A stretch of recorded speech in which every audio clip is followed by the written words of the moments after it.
Well, this is going to be another interesting book review. Welcome, everybody.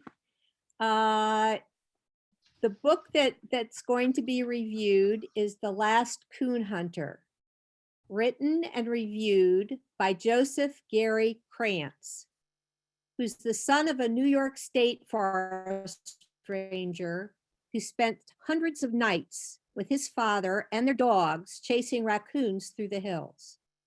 After a career in the U.S. Air Force, a part of which he spent teaching survival training, he returned with his family to Painted Post.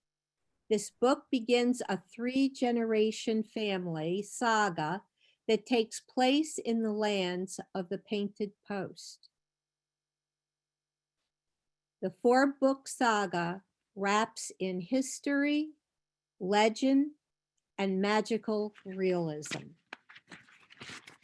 I'm going to ask people to mute during Gary's book, during the book review, during Joe's book review, so that we can eliminate background sounds. And hold your questions till after the talk, please, and then type them into chat, and I'll read them in the order that they're given. Okay. So, Joe, you want to start? You want to take it away? I can. Okay, let me go ahead and I'll start sharing the screen here. You're gonna have to work with me. I'm technologically challenged at times, but I think we got this one down. Okay. All right. Okay, almost there. Almost. Yeah, there we go. Okay. So, and my apologies, Barbara. I need to send an updated blurb on that because now with the prequel, it's actually a 4-generation saga. And again, I do appreciate today having you all take the time to listen to me speak about my book series. It's definitely been a wild ride as a writer, and I will be. I know some folks here have read the books, and I know some folks have not read the books. So I will be walking this tightrope to not go ahead and try to give away too much, enough to make you interested. I will be with God willing, the creek don't rise. I will go ahead and be able to read a little bit of the new 5th anniversary edition of Book 1. That will be new to everybody. Just a quick excerpt at the end, if we have enough time, because there's a lot of questions, and we decided that, well, the questions take precedence. But again, I do want to thank you for your time today. All right. So, real quick overview. I'll give you the storyline of The Last Coon Hunter in Book 1 of the Rhineland Creek saga. There are a total of 5 books now in the entire saga, books 1 through 4, and a prequel. I'll give you again a background about what's behind the story, if you will, the story behind the story. Some common questions I've received as author. So I'm going to maybe cut you some to the quick, if you will. If you had these questions, I'll say, okay, here's the questions I've received quite often as an author, and about either about the real life or the books themselves. And finally, I'll turn it over to you. Well, not quite finally, the penultimate portion of it. We'll go ahead and give you your turn to ask questions, and then God willing, the creek don't rise again. As I said earlier, if we don't have we have enough time, I'll read a quick excerpt for about 10 minutes from the 5th anniversary edition. By the way, all the photos you see in this presentation have been taken in the Painted Post region. So I will also comment on some of those photos as well. So everything you see on here in this presentation is, in fact, pictures either taken by myself or my wife. She's a much better photographer than I am. And again, we'll give some talks about that. All right. So the storyline behind it is, in fact, the Last Coon Hunter is a family saga. So that is its genre. So it's a subcategory, if you will, that if you're ever having to classify your books as small town rural. It did set it in 1976, and one of the questions I get is, why did you start it in 1976? I will ask that question or answer that question a little bit later. But it is a fair amount of magical realism throughout the entire saga, and I would say arguably it builds throughout the saga. There's again, book one has a fair amount of it, but as you get into later into the books, it is. And so a tagline for the entire series, the Ryland Creek Saga, is "There's a magic here if you know where to look." And so we play into that, and I honestly believe that too.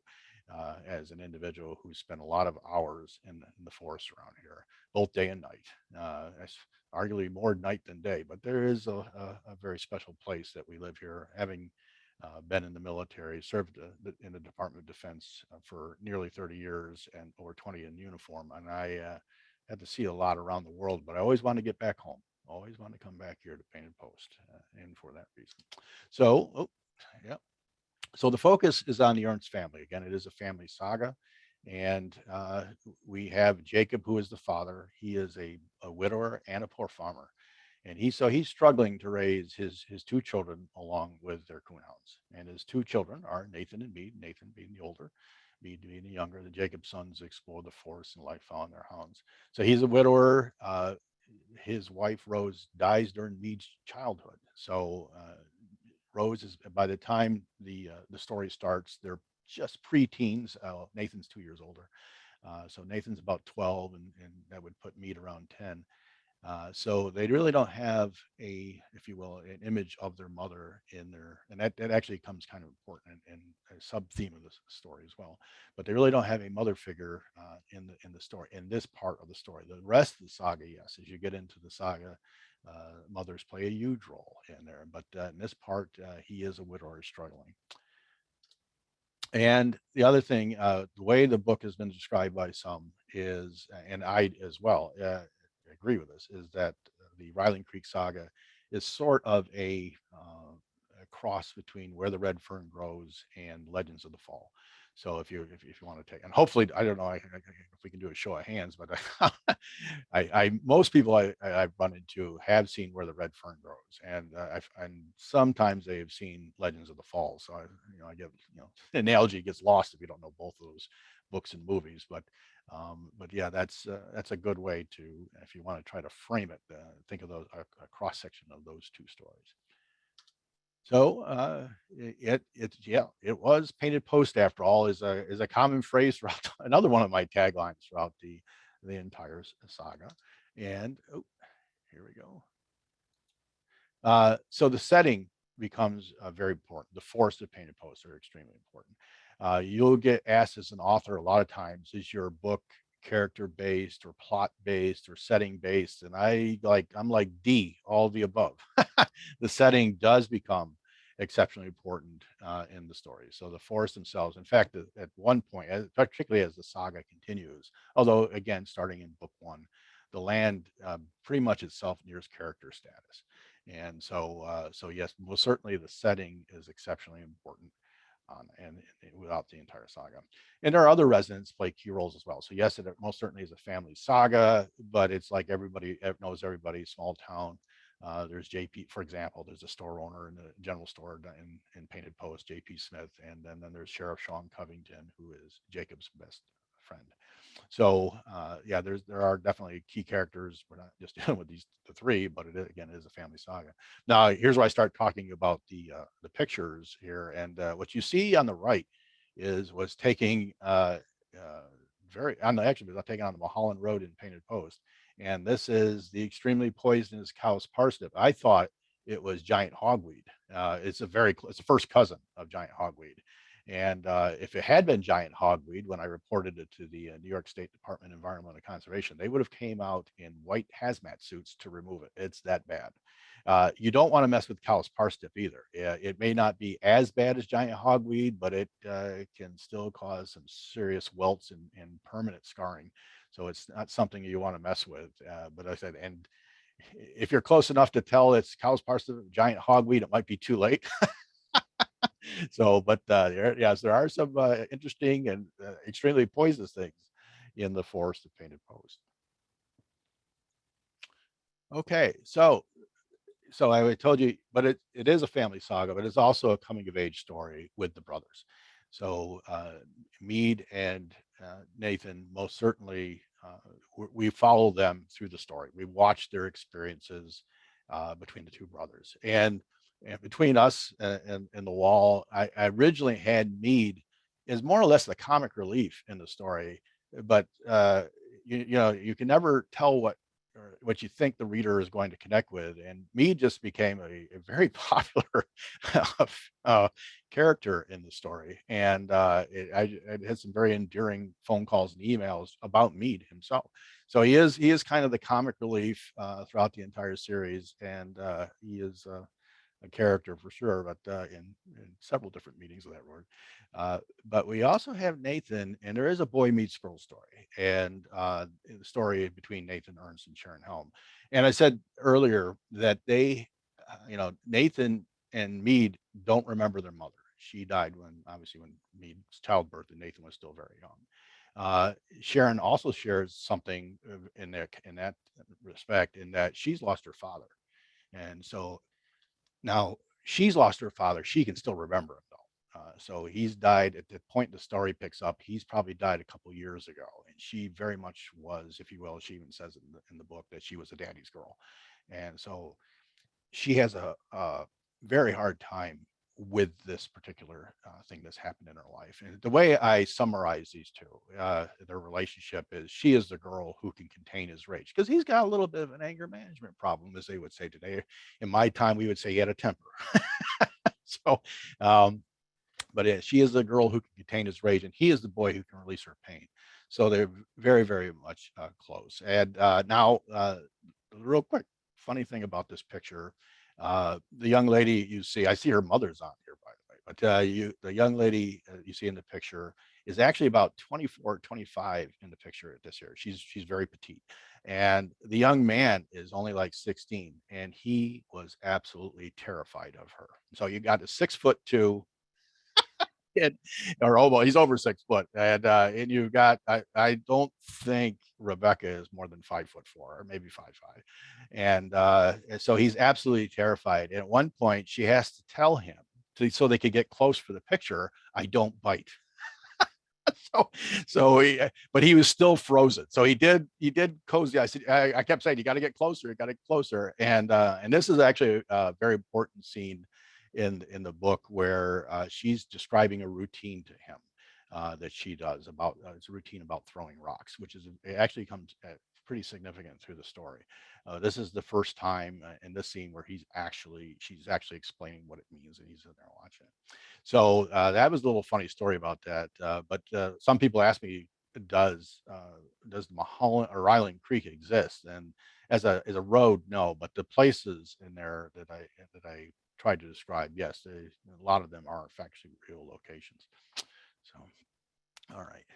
So there are stories within a story, and a lot of readers like this as well, is that you'll have several characters tell stories. Sometimes it's Jacob himself who will tell a story, but a lot of times it's JP Smith at the store. He's kind of known as a local storyteller, and I think that is kind of reflective of the folks around here. We all have a tendency to be storytellers in this area. And that's one thing I think is rather unique, and well, not necessarily unique, but it was special, if you will, with our upstate New York region. We are a bunch of storytellers, and so they like the stories within the stories. And a lot of times, what I tried to wrap into is the local history and myth into those stories.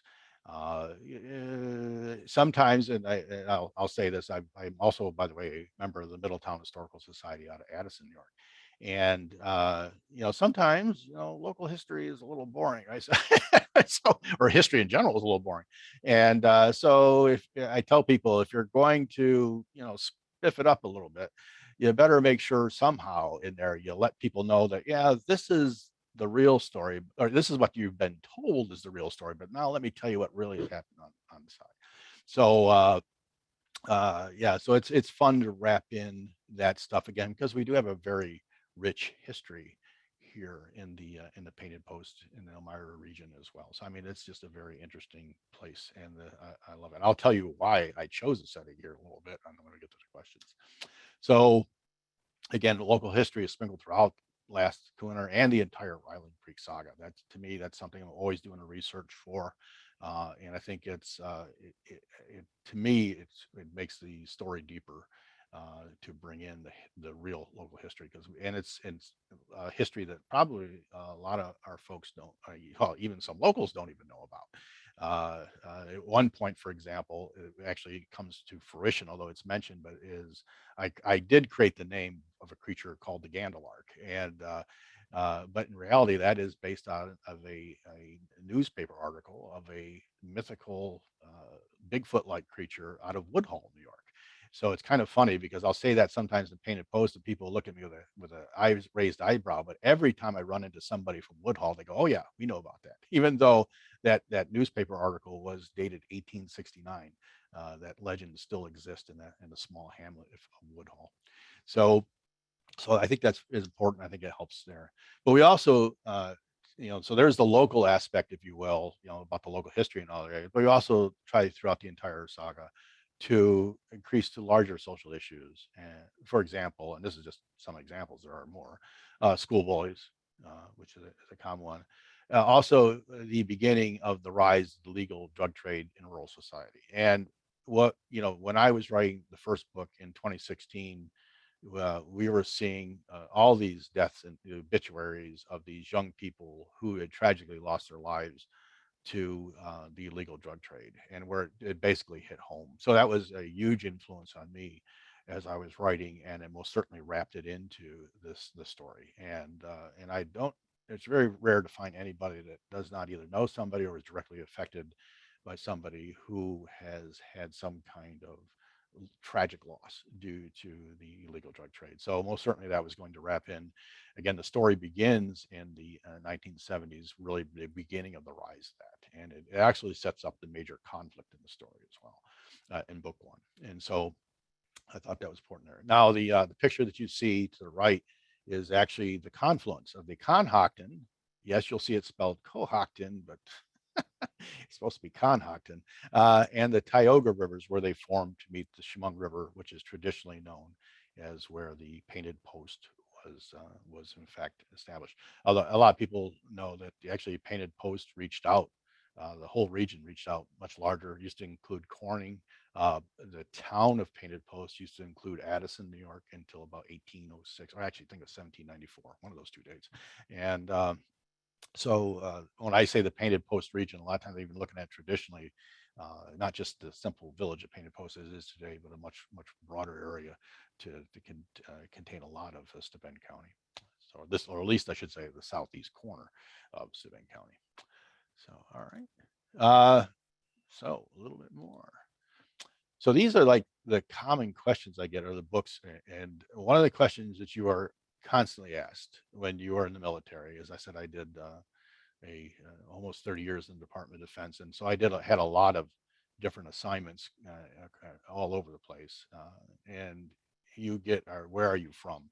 And by the way, we kind of, if we don't hear it because we're from here, right? But we actually have a twang. So we have a backwoods twang, and I have many times people thought I was from Kentucky, and I've talked to other folks as well, and they say the same thing. They think, yeah, they've been told too that when somebody doesn't know where they're from and they ask, and when they tell them upstate New York, the response is, "Well, I thought you were from Kentucky or somewhere." No, we actually do have a backwoods drawl, and so but the other thing is, when you tell somebody from your Painted Post, this even pre-Google, pre-internet, they just looked at you like, "Where is that?" And you say, "Well, that's next to Big Flats and Horseheads," and as you can imagine, then they really start looking at you kind of strange. So I can just say Google it, and if you don't believe me, so that's there. I'm sorry. Oop, hit the wrong button. As you see to the left are actually game shots out of Painted Post. Upper left, or you see Barbara, we may have to unmute people here, or at least have people write in the comments and see if we can get this one. I'm going to ask a question for the lower one. But you see this is a sow bear in the upper right hand corner. The bear that you see up to the left is been clipped off here, so you can't get appreciation for his or her size. I'm going to say it's a her, but it actually is a yearling. She probably had some cubs, but they just weren't on the picture. And what you do is a lot of times you'll get a a sow, a yearling sow, stay with her mother for a while. The boars usually move on, but the sows, yearling sow will sometimes stay with her mother and the younger cubs. So the other little critter you see down here at the left, moving at warp 6 speed. I wonder how many people, I see Ernie Stevens on there. Ernie, you're not allowed to answer this question. Uh, but type in what you think that little critter is that's jumping over the log there. Ernie? No, Ernie, don't you type anything. And Barbara, you're gonna have to tell me what they're saying here. I know you have to come off mute because I don't see the comments.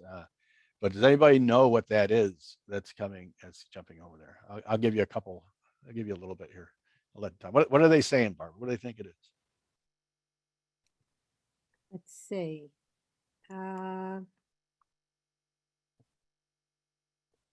Okay, Pat Silvernail is saying Fisher cat, Okay. and Annette Hagee is saying Fisher, and Michelle Burns is saying Fisher. Boy, they all got it right. And they're all my readers too. So that is a young Fisher cat. In fact, I would get another picture. It was just a little bit blurrier a couple hours later. Now that odds are by the coloration, they tell me you can't tell this exactly, but that's probably a young female right there. Later on, we had a much larger male, uh, likely following her scent, come up there later on the sky, but it's not as good a picture, so I didn't show that one. But that is a Fisher cat. That's a relatively recent returnee to the forests of our region. It was actually painted post. Pennsylvania, the state of Pennsylvania, reintroduced the Fisher because the Fisher is one of the few animals that will actually kill and eat a porcupine. So they brought him back. I'm a little bit critical of that. It's true, Fisher will kill and eat a porcupine. And I would add, yes, after they've eaten everything else in the forest. So they are rather vicious, and they are the first cousin to Wolverine. They are in the mink family. I've had some people look at that picture and think it was a mink, and that's not a bad guess actually, but that actually is a young Fisher coming across there. You can tell a little bit more by the face than anything else. So, and she's probably hunting something, to be honest with you, probably hunting a red squirrel, a lot of red squirrels in that area. So that's that's what we got there. All right. All right. So to give you a little bit more about the saga, and this is going to lead into another question, is uh, the the entire saga goes from 1962 to 2011 on the um, hold on, yeah, 2011 for the Master of Hounds book. Book 6 that I'm working on now will actually pick up in 2015. So but I did jump back. Books 1 through 4 were written first, and then the Forest Ghost was, Forest Ghost is actually reader inspired. I'll say that just a little bit, but it does cover quite a broad. And like I said, Barbara, I actually need to I should have updated my little blurb on the series because now we're actually 4 generations. You can argue 5, I guess at one point, but it definitely 4 that it focuses on in the Forest Ghost, where the characters are there. So most certainly it's a 4 generation now due to the prequel. What you see in the upper left hand corner, taken again, all these pictures are taken in the Forest of Painted Post region. That one right there, the yellow staghorn, was actually on my land. Is yellow staghorn, and my sister is a wildlife biologist, and I said, "Is that rare?" And I got a little comeuppance because she said, "Don't use the term rare. That has a very, very specific meaning with wildlife biologists." I said, "Oh, can I say uncommon?" Yes, she said, "Yes, you can say it's uncommon." I said, "Okay." So we are wildlife biologists approved in calling it uncommon. But it's I had not seen that before. I took that picture. That's why I caught my eye. I said, "What is that?" And because she identified it right off the bat and said, "Yeah," but it told me it's uncommon, is what she said.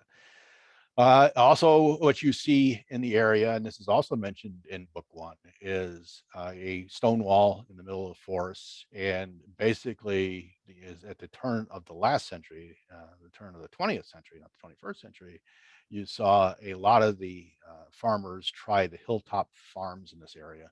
And unfortunately, what had happened through the eons is that the rich soil basically got washed down into the valleys, and a lot of those, not all of them, there's still some that are successful today, but a lot of the hilltop farms failed. because these trees, a lot of these hills are only good for growing trees, and that actually takes into account one scene inside the Last Coon Hunter about talking about the abandoned farm on the Ernst farm. So, but yeah, I come across a lot of these. This stone wall here in particular, we're only seeing maybe a 10-foot section of it. It actually goes on for about 100 yards. And there are parts of it, if you're on the low side, uh, you're like 7 foot. It's like over your head. This winter, when it was all icy, my hound, I will, there's another way I should characterize this. I'm not a writer who happens to coon hunt. I'm a coon hunter that happens to write. And he was on the other side of that, and I'm like sitting on the low side of the 7 foot, so I had to climb over this thing to get to him. And I'm like, I'm like, where's my mountain climbing gear today? I forgot. Yeah, but I do run across a lot of old foundations and stone walls out in the middle of the woods, things that have been long forgotten for probably closing on a century now.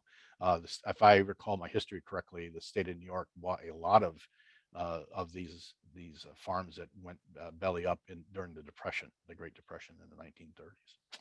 So, but yeah, another picture is in painted books. So I'll get into some of the frequently asked questions I get into about me and or the series, and maybe I'll clip off a couple of the questions here. But uh, this is a common one I get. Was the saga planned from start to finish? And this is both from a reader and from a writer perspective. And generally speaking, yeah, books 1 through 4 were planned.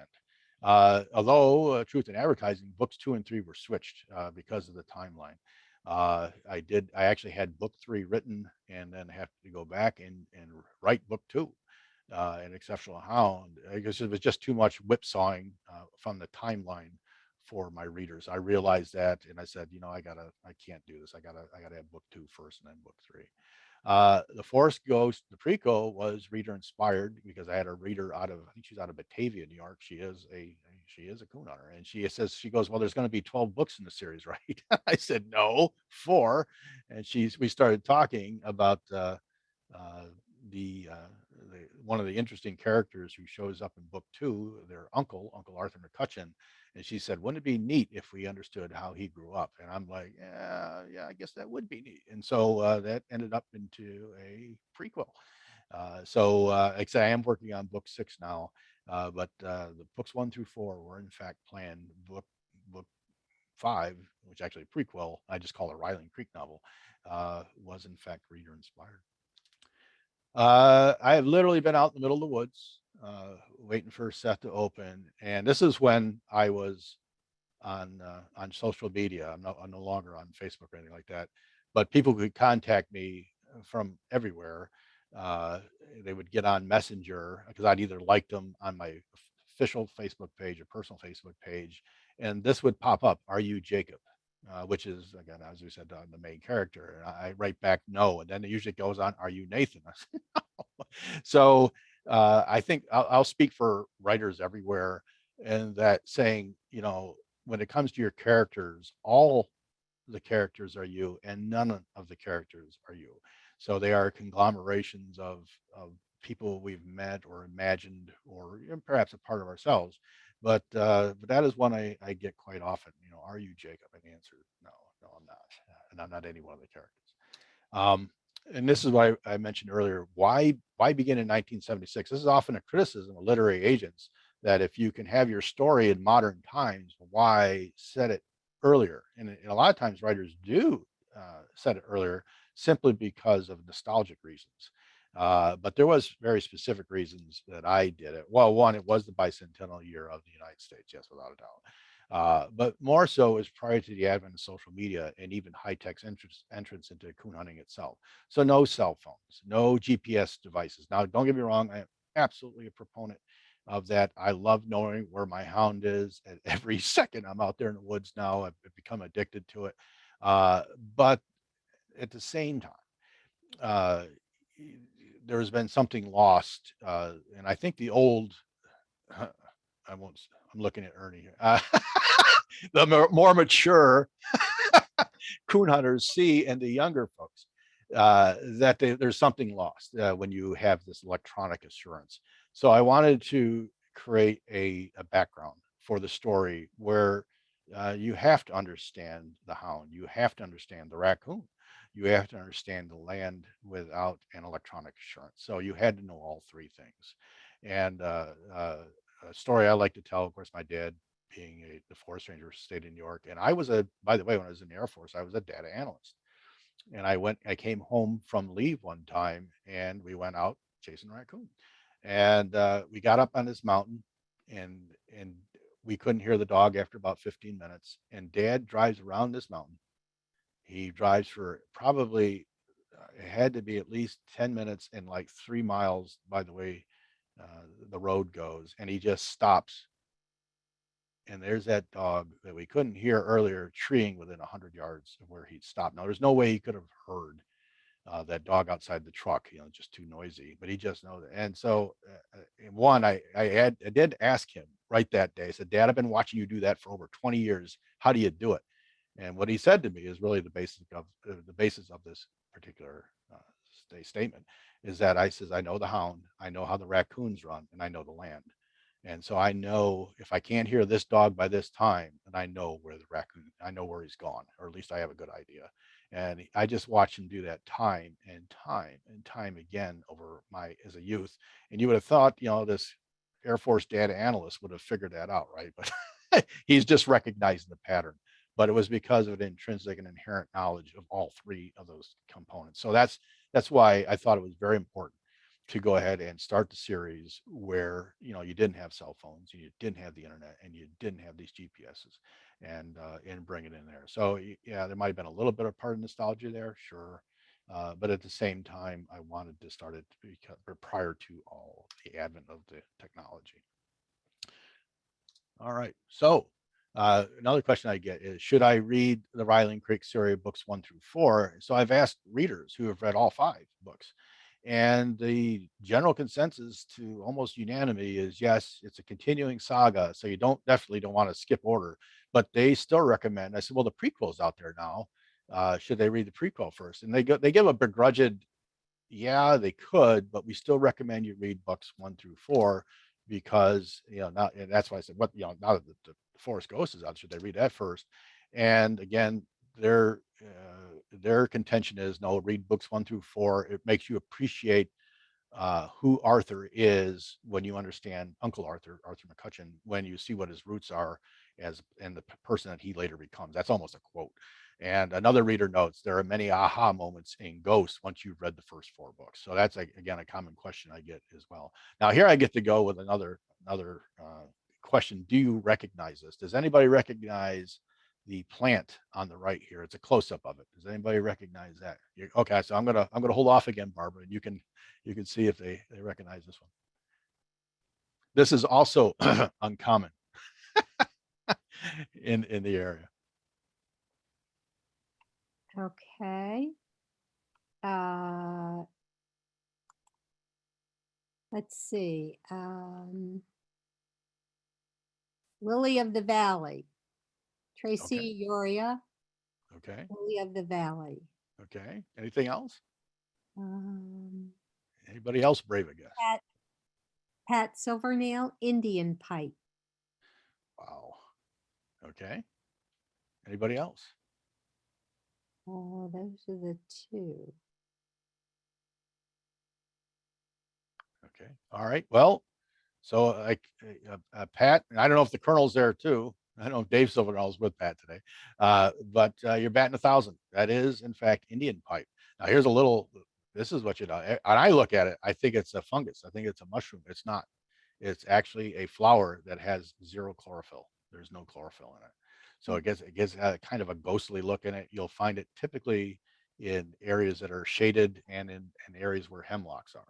Not always, but that's in this particular case, it's exactly where it is, a shaded area with hemlocks. Excuse me for just a moment. We have from we have Tracy Yario says bean sprouts. Well, they kind of look like breed sprouts, but no. And I don't know about eating them. I don't know about that. I should know that, right? I taught survival training, right? But I don't know if those are particularly edible. Again, they are a flower, They're not. My first guess, my first knee jerk reaction would be to say, well, that's some kind of fungus, but it's actually not. It's actually a flower. It's a chlorophyll-less flower. So yeah, that's where we're at right there. And that actually fits into the forest ghost. There's a quick mention of Indian pipe in the forest ghost. All right. So here's the next question I get all the time. I mean, all the time. And that is, I'll move this over. Is there a real Seth? And the answer is yes. But the story behind the story is the character Seth in book one was written before the real Seth was born. So if, essentially, the real Seth was named after the character Seth. But let's go back to the catchphrase in the saga. It was painted post after all. And for whatever reason, the real Seth has become the character Seth in all the important ways, and arguably even more. He's just uncanny. I mean, he just, I swear he just, I like one story I like to tell is when he was young.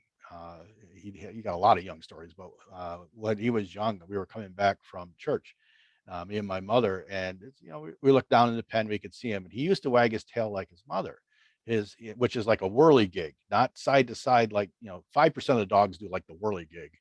And I just looked at him going into the house, and I said, Seth, you wag your tail funny. He stopped immediately and looked at his tail. And I said to Mom, I said, did you see that? I said, yes, I did. And you ready? He doesn't wag his tail that way anymore. Now he goes side to side. so, so, so, like I said, he's definitely a unique dog in many, many ways. Why the change? Because the original dog, and this is where life imitating art, and sometimes vice versa. But in the original book, the first, before it actually went to print, the Coonhound and the Last Coon Hunter was actually a walker. It was a walker, and my mother said when she was holding Seth as a pup in her hand, she said, "You've got to change the character to a black cur." And I said, okay. And this is one of those, always listen to your mother. And it has worked out real well because he's shown up in illustrations and photos ever since. So, so yeah, the takeaway from this slide is listen to your mom. so, and like I said, he's quite the character. I had him out a couple of nights, still training season. I call it annoying season. And he was barking so hard. I looked at him after I climbed a steep hill, and I said to him, I said, boys, you better not have a heart attack on me. You're awful heavy to carry out of here. Don't get me wrong, he's in exceptionally good shape.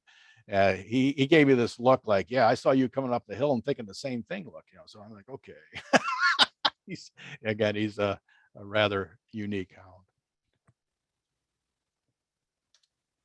So this is where I get to turn it over to you. And if you have any questions or discussion about the books, I tried to keep it at a high level. I will, after this, read a excerpt from the 5th anniversary edition, which will be new to everybody. What are the questions out there, Barbara? And I'll see if I can answer them. Okay, so let's see. Tracy Yario says, never knew about the Hilltop Failed Farms and explaining stone walls in woods. Is there one by Corning Community College on Spencer Hill? Thought I saw a gigantic one just behind the college and residential area near it. Maybe research for your next book, Joe? Hey, and I know Tracy. She was ready. That's Truth in Advertising. She was my high school class president for I think 3 out of the 4 years. And I'm trying to think if there are. I bet there is. I've been up on Spencer Crest quite often. I can't remember a stone wall up there, but that would be a classic place to find one. And I ran across just last year. I ran across basically an old highway, and it was always just ironic. Of course, I was with Seth that night. We have another hound, Buck, but I was with Seth that night, and for whatever reason, through all the years, we either treed always south of it or always north of it, and I'd never crossed it before. And I got on, I hit this highway. You could see off the bat. I say highway, could have been what, the road to the back 40, but I came across foundations I'd never seen before, and the like, because I had to be with Seth that night, of course, and he had crossed, the raccoon had actually crossed the road. So I'm following, and I'm going, how did this? I mean, I thought I knew this woods like the back of my hand, and here I am on this highway, and or again, whatever it was, but clearly it was something that you always get a surprise out there. And by the way, that photo that I showed you earlier of the stone wall, I did not know until this year how far back that went. And I hit the other end of it. And I said, actually, I said 100 yards. It's more than 100 yards that goes on for. And again, so that's why it's always kind of a neat thing. And most certainly, I would, that's all part of the research that you find out there. I found on our land, I go out with a metal detector on it, and I found an old uh, uh, double-edged axe head, and I found a saw blade. Not unusual here, gang mills being in the area. Um, but it's just the things that you find out there. It's a constant exploration. You think you know the woods, and the woods will say, "Well, I got another secret I'm going to show you tonight." So that's a huge draw for me into the forest of this area. Okay. All right, All excellent right. question. Comment. Oh, wait. Ernest Stevens Okay. says, totally agree with the influence of electronics in today's hunting. Yeah. Speak from the bygone times of no electronics. Yes, Joe, I'm old. Hello. Yeah, yeah, yeah. Me and Ernie actually, he's younger than me, so for the record. But he's got many years of chasing raccoon, and but I would tell you that, yeah, it definitely it switched that. And you talk to some of the old timies, and they can see that here. So I think it's incumbent, but I see that in larger society too. Yes, there's a concern for the environment, but there's still a loss of connection to the land. It seems like this very interesting paradox here. Yeah, we understand the importance of not polluting the land. I think we've known that for a long time. But at the same time, it's like there's like a lack of understanding. So that was definitely a theme in the saga too, is do you understand the land?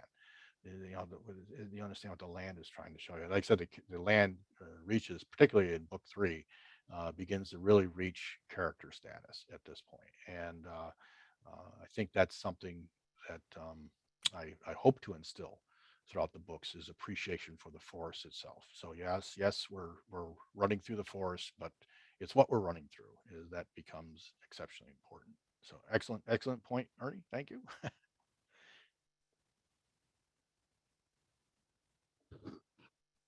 Do you have anything else, Barbara?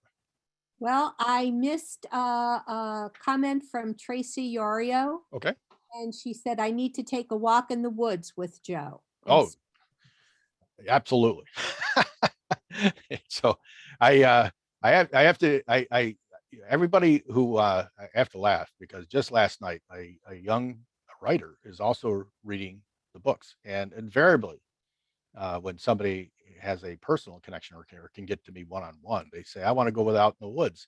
And so I had asked her when she first started reading, I said, what's your balance like? I said, on a scale of 1 to 10, what's your balance like? And she had no idea. She goes, why are you asking that question? I said, trust me, I'll explain it in a little bit. Just let me know. And she said, okay. So she's told me what it was. And just last night, she goes, I want to go out you in the woods. I said, now you know I want to know you ask you how your balance, because it's particularly at night. You really need to have a good sense of balance out there. Now I'm out there with a walking stick. I'm old. So and that walking stick saves me probably 2 or 3 times a night from a terrible tumble. One of the things too in this area that there's quite a few scenes throughout the entire series, but even in book 1, where cliffs come into play. We have a lot of cliffs in this area, and you can go over a cliff if you're not paying attention. You can go over a cliff in a heartbeat. Your dogs can see, they're fine. It's the people I worry about. So I'm always looking to make sure that they have the balance. I see Angie Vandergriff on here. I asked her what her balance was, and she goes, oh, a 10. And I'm like, oh, well, she's a former gymnast, and I did take her and her husband out in the woods, and she glides over the woods. I'm like, okay, so that she, but most people like, I'm picking them up several times. You okay? so yeah, most certainly though, Tracy, I will take you out in the woods for sure. And but yeah, I do worry about people. I when you tell me what your balance is, I decide, okay, this is the part of the forest we're going to. So yeah, you can get hurt, especially at night. You can get hurt in all seriousness. So I did used to teach survival training, and so I'm also a big proponent of first aid. So you kind of know why. So, excellent, excellent. So Tracy has another comment holding you to it, Joe. No, Okay. I will stay balanced and tie it. Okay, fair enough. Fair enough. Well, yes, I would have no doubt about Tracy. She was I think she was a cheerleader if I remember right. So yeah, they probably got pretty good balance. But I do worry. I just don't want anybody to get hurt. So I'm like, so what's your balance like? All right. So excellent. Hey, anything else? Yes, yes, we Okay. do. Give me a second here. And from Ernest Stevens, Okay. come hunt some flatland, Joe. We will stumble. Oh, yeah, that's oh, Ernie, I could trip on flat land sometimes. I swear to God. No, he's up there. I think up there in Batavia, if I recall correctly. It's a little bit flatter up there. You start to get to the Tug Hill Plateau up there. But down in this neck of the woods, as you know, we've got some, just outside of Elmira. Is it the Seven Sisters? Is it what that ridge? I look at that sometimes. They're going, there's no way I'd go on that. No way. I would be calling Seth back if he ever went up on that mountain. Said, no, you're coming home on this one. But even other places, you'd be surprised. A lot of times, even where creeks will wash out the banks. So it's not, in theory, it's not a cliff, but the banks have been eroded so much, and it's such a steep drop off, 15, 20 feet. That you, again, that's just another thing where you have to pay attention. You have to know the land. Back to that theme, you have to know where you're going. Here's a question for folks. I don't know how to put this, but there is a scene in book 3 about quicksand, and yes, we have quicksand in the area. The state of New York, I believe it was state of New York, was on state land. Finally filled it in out of Monterey, New York. But it was actually when I was young, I remember, and my dad still warns me to this day, although I tell him, Dad, it's filled in. Uh, but I remember as a kid seeing the signs, old wooden signs saying danger, quicksand, stay out. So yeah, everybody thinks you think quicksand, you think maybe out west or something like that, but no, we actually had quicksand there, where he, as a forest ranger, some other forest rangers actually took a 20-foot pole, stood it up on end, and watched it sink out of sight.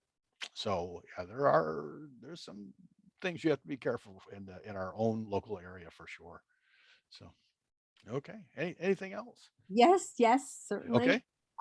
Tracy has a smiley face. Okay.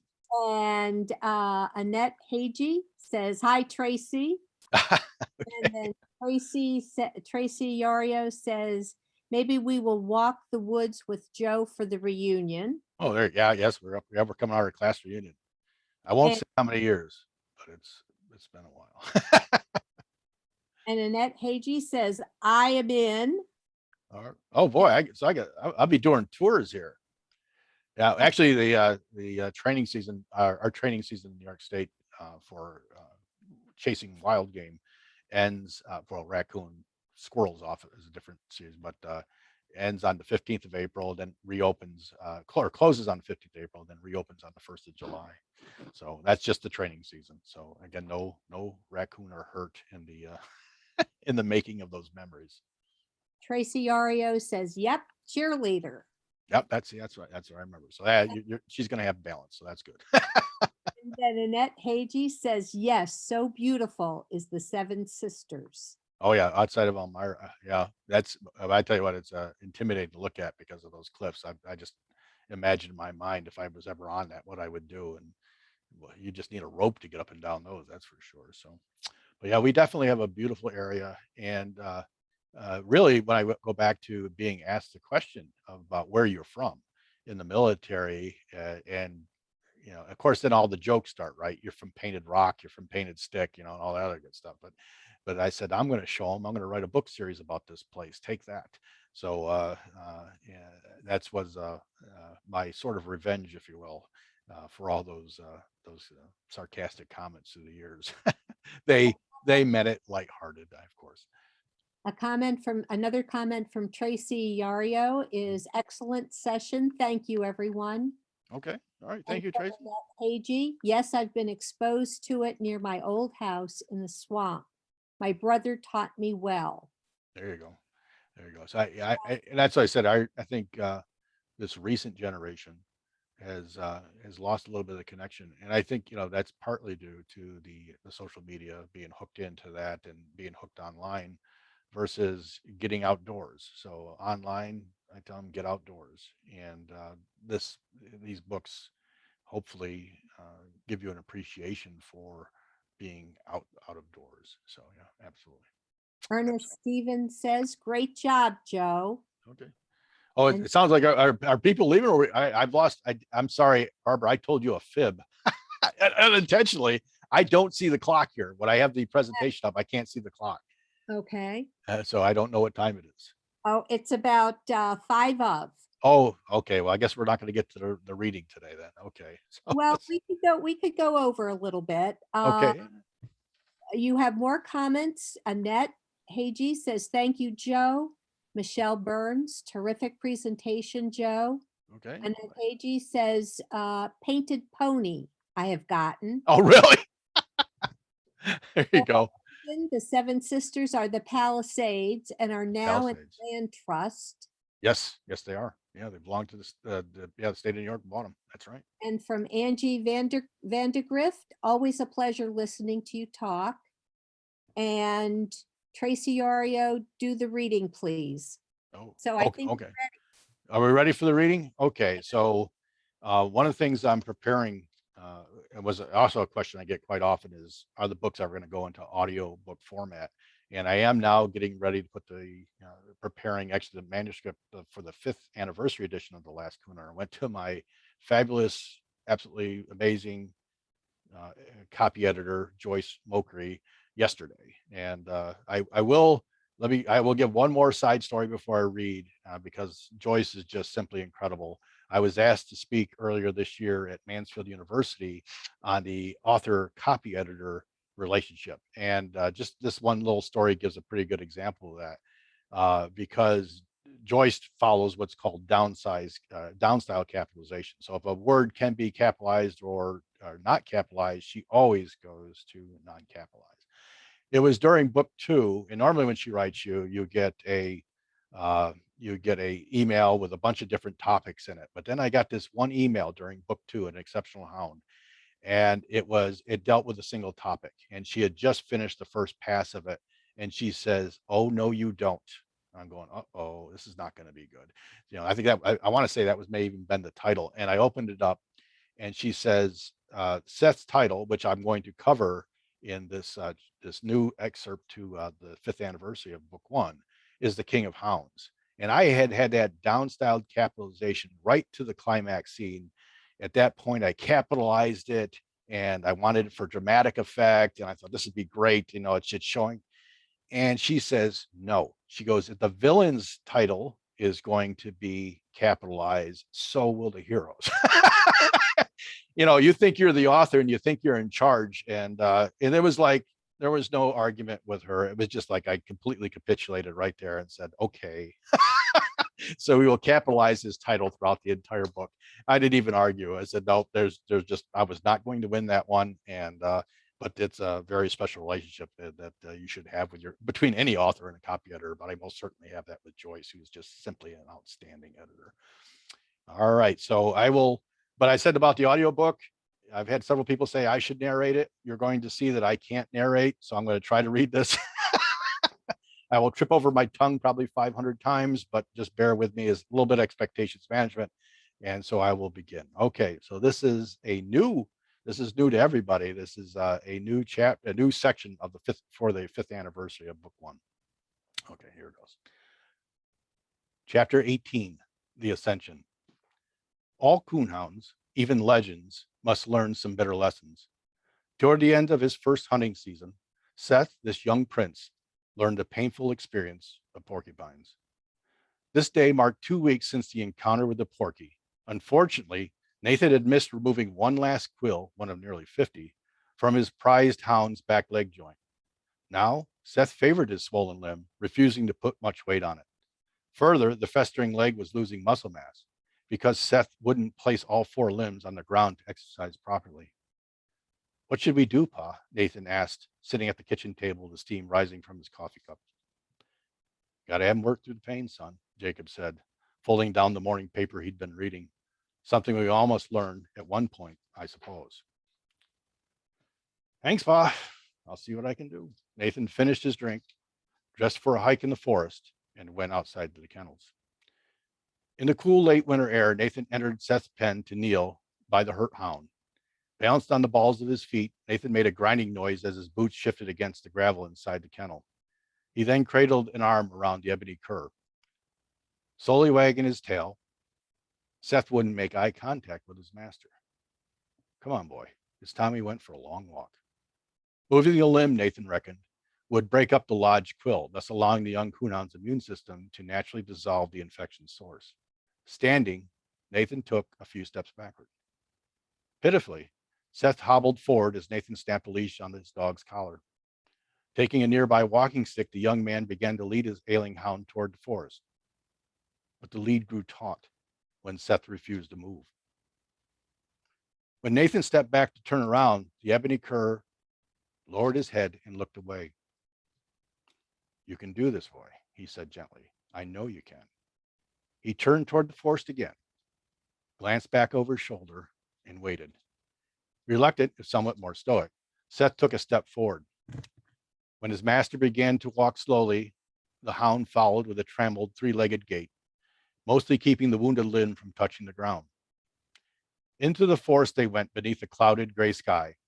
The hunter and his hound took a familiar, long-abandoned logging road lined with sizable oaks of different species, red, white, black, and even chestnut.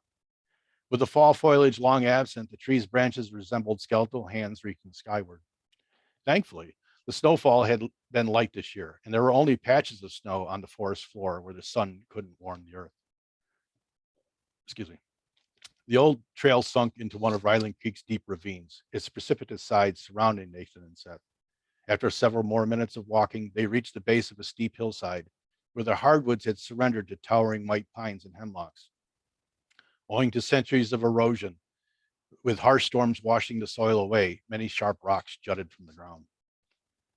Nathan unsnapped Seth's leash, and the ebony cur looked up at his master. Excuse me. There's no way you can get up this mountain on just 3 legs, boy.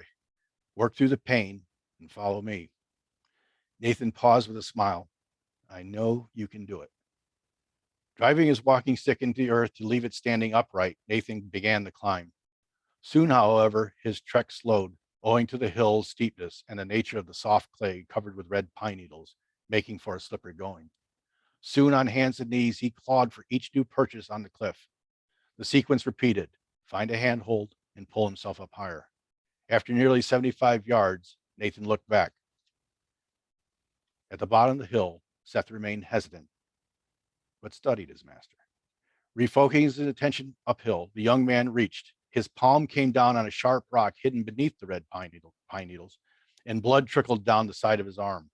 His hand quivered, but his grip held. Nathan again glanced down the hillside at his hound, who stood watching but unmoving. With a wave, Nathan shouted, "You can do this, Seth." However, the awkward position caused him to lose hold, and he slipped downhill several feet. "Dah!" Shaking his head, Nathan chastised himself. For the hills of painted posts do not suffer fools, even those trying to help an exceptional hound. Gritting his teeth, Nathan quickly regripped the mountainside. The small sharp rock that had cut his hand dislodged and tumbled down the cliff.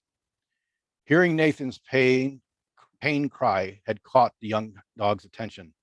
When the rock covered with his beloved master's blood rolled to a stop very near him, Seth looked at the offending stone and then upward. Slowly, Seth lowered his leg into the healing ground of Ryland Creek. The swollen limb made the adolescent hound let out a yelp, causing Nathan to peer downhill over his shoulder.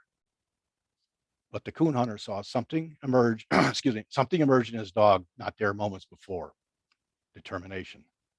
With his body braced, the prince's thick muscles tightening, Seth bounded onto the hill. As the wounded leg came down repeatedly in search of firmament, the ebony cur grunted. Eyes wide with hope, Nathan watched as his coonhound kept coming toward him, sinking paws into the muck, matching the mountain's stubbornness with equal fervor. In less than half a minute, Seth had climbed even with his master and stopped wagging his tail. You can do it, boy, Nathan assured his hound, whose muzzle was only inches away. I've got this.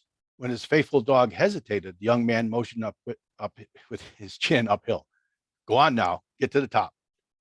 Waiting only a moment, Seth then began ascending the mountain again with all four limbs working hard. Returning his attention to the unforgiving cliff, Nathan began climbing anew. The grade increased to where his chest touched the ground.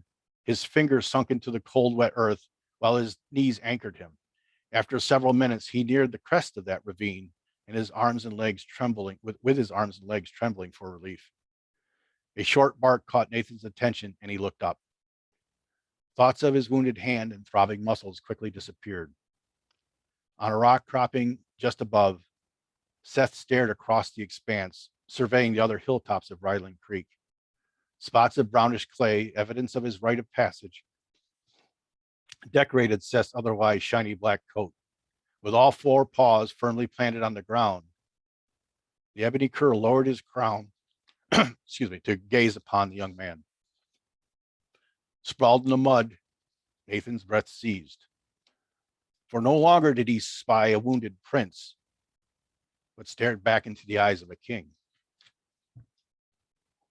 of hounds. A king of hounds. All right.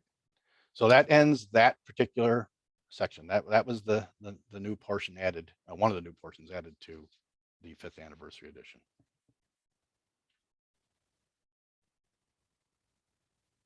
Okay, I guess I'll turn it over to you, Barbara, if there's any other questions. Thank you. Let's see. Well,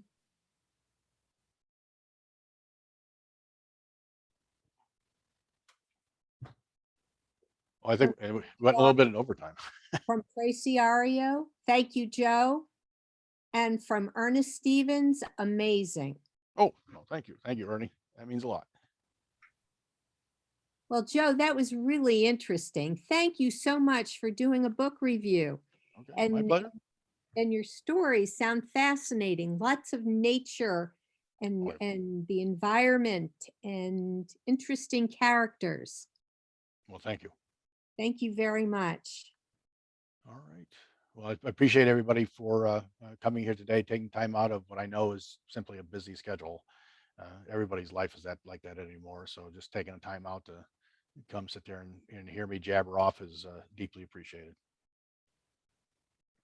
Okay, thank you.